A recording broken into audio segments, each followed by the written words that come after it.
Ricorre oggi il 68° anniversario della liberazione. Il corteo e la cerimonia al monumento dei caduti alla Villa Bonfiglio ad Agrigento. Gli interventi al videogiornale Dario Piparo.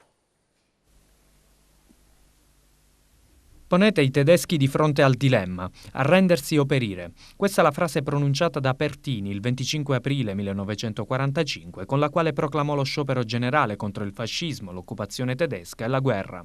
68 anni dopo si ripropone la cerimonia celebrativa della liberazione d'Italia, come ogni anno ad Agrigento culminata alla Villa Bonfiglio, tra i cerimoniali delle forze dell'ordine e presenze istituzionali. Il tutto è partito con un corteo che ha attraversato la via Atenea, in seguito alla celebrazione di una funzione in chiesa. Assente il sindaco Marco Zambuto, sostituito dal vice Piero Luparello. È un giorno particolarmente felice per la nostra nazione, è un giorno di allegria perché si raggiunge un obiettivo a cui tutti hanno dato il contributo ed è un giorno pure della memoria, la memoria nei confronti di chi ha sacrificato la propria vita per il raggiungimento di questo grande obiettivo.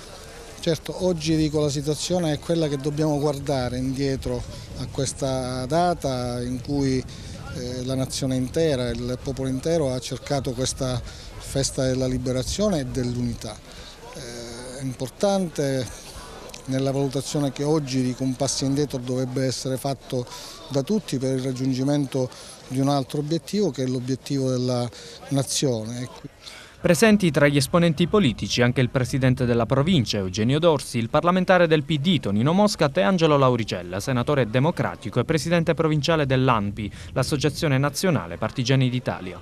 Il mio pensiero è rivolto a una guerra che c'è in corso in Italia ma un po' nel mondo, che è la guerra, la battaglia che stiamo conducendo contro la crisi, contro la disoccupazione. Oggi ci sono persone che a 40 anni non conoscono il rapporto con il lavoro.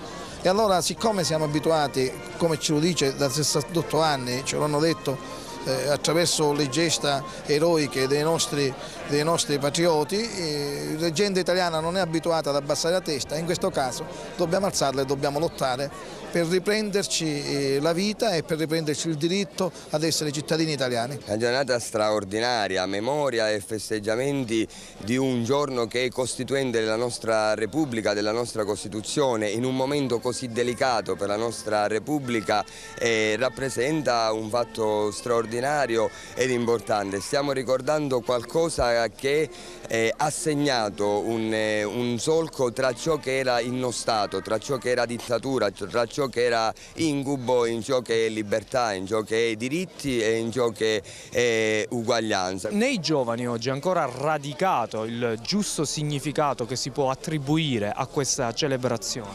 Io sono convinto che questo sia il periodo peggiore che l'Italia sta attraversando dalla Resistenza a oggi. Peggiore perché è difficile. Peggiore anche perché c'è un ritorno indietro. Per la prima volta noi assistiamo in questa fase a un ritorno indietro dal punto di vista dei diritti, dal punto di vista dello sviluppo, del benessere. E allora questo genera molte incomprensioni. Io sono convinto che possiamo uscire da questa fase di incomprensione, di difficoltà, con l'impegno della gioventù. E la gioventù può ritrovare, esce diciamo sana e forte e rafforzata se riesce a recepire quello che è il lascito della resistenza. Presenti anche le sigle sindacali CGIL, CISL e UIL. Ascoltiamo Maurizio Saia, segretario provinciale della CISL, oltre al questore della Polizia di Agrigento, Giuseppe Bisogno. È un giorno storico, noi ci teniamo moltissimo, tra l'altro apprezziamo la buona partecipazione della cittadinanza a questa festa.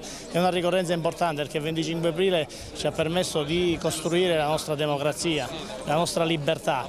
Ovviamente è una festa, diciamo, siamo contenti a metà perché quando nel mondo in molti paesi non c'è la stessa libertà, lo diceva nella cerimonia religiosa anche il prete, quando non c'è la stessa libertà c'è qualche difficoltà a essere contenti. Comunque questo è un simbolo dell'Italia che deve essere mantenuto anche perché viviamo un momento di democrazia difficile e certamente questa ricorrenza ci potrà aiutare ad affermare ancora di più la libertà e la democrazia nel nostro Paese. Non dobbiamo far passare questa giornata come una rituale passerella, dobbiamo rinnovare i valori condivisi di libertà e democrazia e essere capaci di onorare effettivamente la memoria di coloro che sono caduti per la libertà e per l'affermazione quindi dei valori più alti della libertà di un popolo e della vera democrazia.